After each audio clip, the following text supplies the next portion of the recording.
జరిగింది. ఈ ప్రెస్ మీట్లో పాల్గొన్న బీఆర్ఎస్ నాయకులు, మాజీ సర్పంచులు, మాజీ ఎంపీటీసీలు వీళ్ళందరికీ, అట్లాగే మండలం నుంచి వచ్చిన ప్రెస్ అండ్ మీడియా సోదరులందరికీ, మా ఇంటెలిజెన్సీ మహేందర్రావు గారికి, ప్రతి ఒక్కరికి సందర్భంగా శుభాకాంక్షలు, శుభాభినందనాలు తెలియజేస్తూ,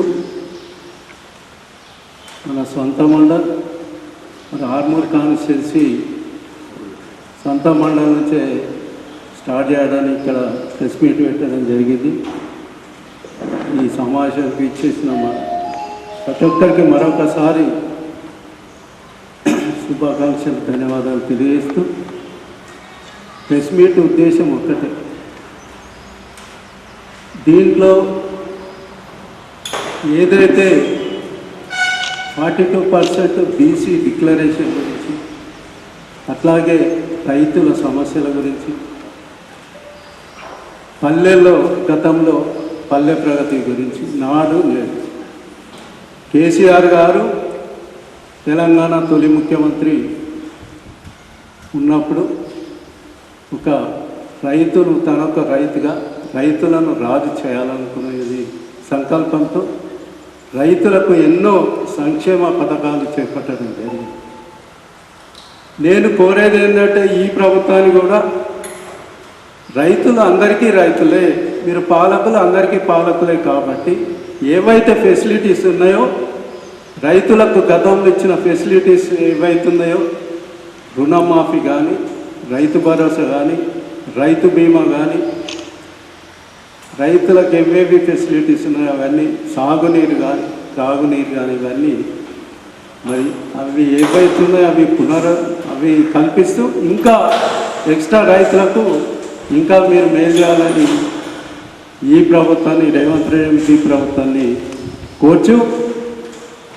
మరి ఏదైతుందో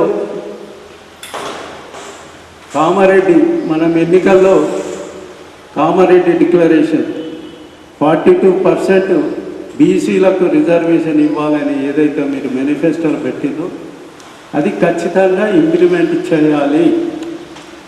ఏదో నామకే వస్తే తీర్మానం చేసినాం, కేంద్రంకు పంపించినామని చేతులు దుక్కుంటే నడది. ఖచ్చితంగా కేంద్ర ప్రభుత్వం ఎంబడబడి అది వాళ్ళ మీద ఒత్తిడి తీసుకొచ్చి దాన్ని ఒక చట్టం తీసుకొచ్చి ఎన్నికలకు వెళ్ళండి, స్థానిక సంస్థల ఎన్నికలకు. మరి దాంట్లో మీరు తీర్మానం చేసింది కూడా ఓన్లీ రాజకీయంగానే కాకుండా విద్యా ఉద్యోగాల్లో కూడా రిజర్వేషన్ ఇస్తామని తీర్మానం చేసిండ్రు. కాబట్టి నేను మిమ్మల్ని ఈ గవర్నమెంట్ను, రేవంత్ రెడ్డి ముఖ్యమంత్రిని కోరేది ఏంటంటే ఖచ్చితంగా అది ఇంప్లిమెంట్ చేయండి. 8 మంది బీజేపీ ఎంపీలు ఉన్నారు, 8 మంది కాంగ్రెస్ ఎంపీలు ఉన్నారు. మీరు 16 మంది పోయి కేంద్రంపై ఒత్తిడి తీసుకొచ్చి ఈ ఆర్డినెన్స్ కాకుండా, రేపు ఆర్డినెన్స్ ద్వారా మీరు ఎన్నికలు పెడితే ఏమవుతుందో కోర్టు జడ్జిమెంట్ తెలియదు. కాబట్టి ఖచ్చితంగా మీరు ఏదైతే తీర్మానం చేసినారో అసెంబ్లీ నుంచి అది రాజకీయ, విద్య, ఉద్యోగంలో కూడా 42% బీసీలకు రిజర్వేషన్ ఇవ్వాలని మేము ఈ మాక్లూరు ప్రెస్ మీట్ ద్వారా మిమ్మల్ని కోరుతున్నాం, డిమాండ్ చేస్తూ ఉన్నాం. మీరు ఒత్తిడి చేసి తీసుకురండి, అప్పుడే స్థానిక సంస్థల ఎన్నికలు ఉందని ఈ సందర్భంగా తెలియజేస్తూ, అట్లాగే మరి రైతుల సమస్యలు కూడా చెప్పినట్టు మరి ఏ వర్గంగా గారికి కూడా మీరు ఈ సంవత్సరంన్నరలో మేలు చేయలే. యువకులకు కానీ, విద్యార్థులకు కానీ, మహిళలకు కానీ, రైతులకు కానీ, యువతకు 2 లక్షల ఉద్యోగాలు ఇస్తామన్నాం. ఒక్క ఉద్యోగం ఇవ్వాలి. ఏదైతే గత ప్రభుత్వము కేసీఆర్ గారు తెలంగాణ తొలి ముఖ్యమంత్రి ఏదైతే 50,000 నోటిఫికేషన్స్ ఇచ్చిందో, ఉద్యోగాలు ఇచ్చిందో, అన్నిటికీ అపాయింట్మెంట్ లెటర్ ఇచ్చింది తప్ప కొత్త ఉద్యోగాలు ఇవ్వాలి. విద్యార్థికి ఇప్పుడే నాకు ఒక ఫోన్ వచ్చింది, స్కాలర్షిప్స్ కానీ ఈ ఫీజు రియంబర్స్మెంట్ కానీ చాలా పెండింగ్ ఉన్నాయి. అటువంటివి కూడా విద్యార్థులకు ఇవ్వలే. అట్లాగే మహిళలకు స్కూటీలు ఇస్తామన్నారు, ఇయ్యలే. కళ్యాణ లక్ష్మితోని తులం బంగారం ఇస్తామన్నారు, ఇయ్యలే. ఆటోలు వాళ్ళు కూడా మరణిస్తున్నారు. ఎందరికో ఉద్యోగస్తున్నారు. మొన్ననే మాకు రెగ్యులర్ చేయాలని అవుట్సోర్సింగ్ ఉద్యోగులు కూడా మరి ధారణ చేసిన రోజు ఉంది. ఏ వర్గం వారిని సంతృప్తి పరచలేదు కాబట్టి ఇకనైనా ఖచ్చితంగా అన్ని వర్గాలకు ఇంప్లిమెంట్ చేసి ఖచ్చితంగా ఇవన్నీ ఇవ్వాలని సందర్భంగా డిమాండ్ చేస్తూ, అట్లే గ్రామ స్థాయిలో కూడా గతంలో కేసీఆర్ గారు పల్లె ప్రగతి అని పెట్టింది. పల్లె ప్రగతి అని పెట్టి పల్లెలను స్వర్గం తలపించేలాగా చేసింది. అన్ని ఫెసిలిటీస్ అక్కడ కల్పించింది.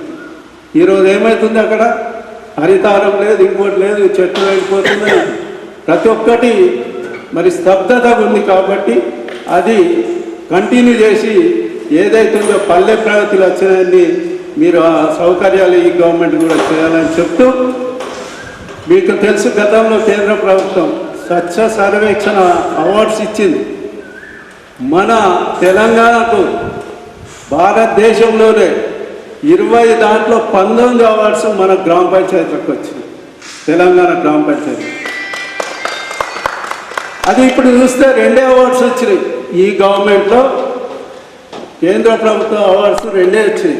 మొత్తం ఆంధ్రాకు తనకపోతున్నారు. మనం ఏం చేస్తూ ఉన్నాం, మళ్ళీ సురైంది. మళ్ళీ మన నీళ్లు ఆంధ్రలో బనకచేయాలని తరలించుకోపోయే స్థితికి వచ్చింది. మళ్ళీ తెలంగాణను మనం కాపాడుకోవాలా.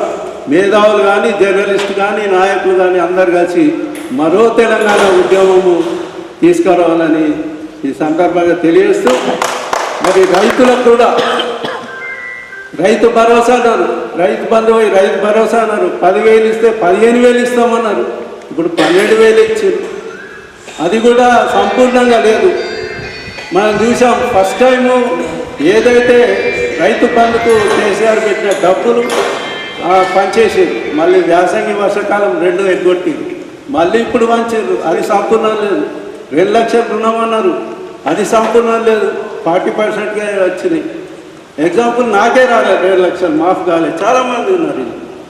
కాబట్టి ఇవన్నీ ఖచ్చితంగా మీరు ఇవ్వాలని, అట్లాగే రైతులకు మీరే చెప్పారు గెలిస్తే అన్ని పంటలకు అన్ని వనరులకు బోనస్ ఇస్తామని చెప్పింది.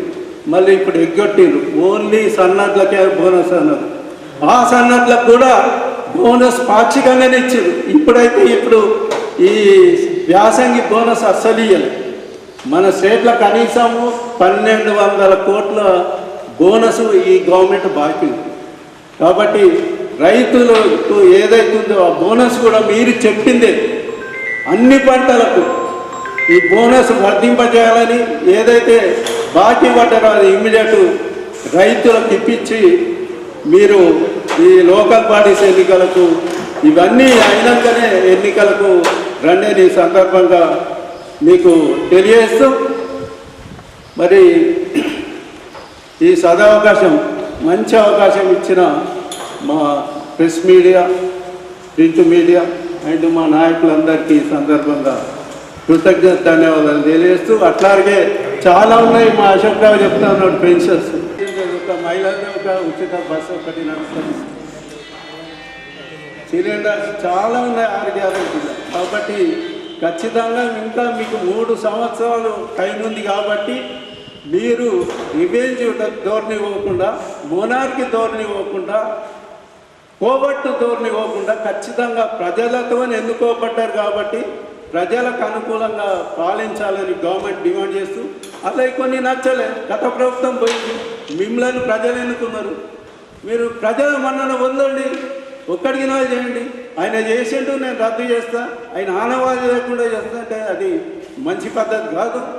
ఖచ్చితంగా ఏదైతుందో గతంలో చూసాం మనం, రాజశేఖర్ రెడ్డి ఆరోగ్యశ్రీ పెడితే అది కంటిన్యూ చేసిన మంచి స్కీమ్ అని చెప్పి ప్రజల్లో, అట్లా కేసీఆర్ చేసినవి కూడా మంచి స్కీమ్ ఉన్నాయి. కాబట్టి అవన్నీ ఈ గవర్నమెంట్, ఈ రేవంత్ రెడ్డి రివెంజ్ పోకుండా అవ్యాన్ని కంటిన్యూ చేసి ఈ 3 సంవత్సరాలు ఇంకా మీరు ప్రజాసేవ చేసి ప్రజల మన్ననలో ఉంది ఈ రాష్ట్రాన్ని మంచి అభివృద్ధి సంక్షేమ కార్యక్రమం ముందు తీసుకురావాలని ఈ ప్రభుత్వాన్ని కోరుతూ, హెచ్చరిస్తూ, డిమాండ్ చేస్తూ ముగిస్తున్నాను. జై తెలంగాణ.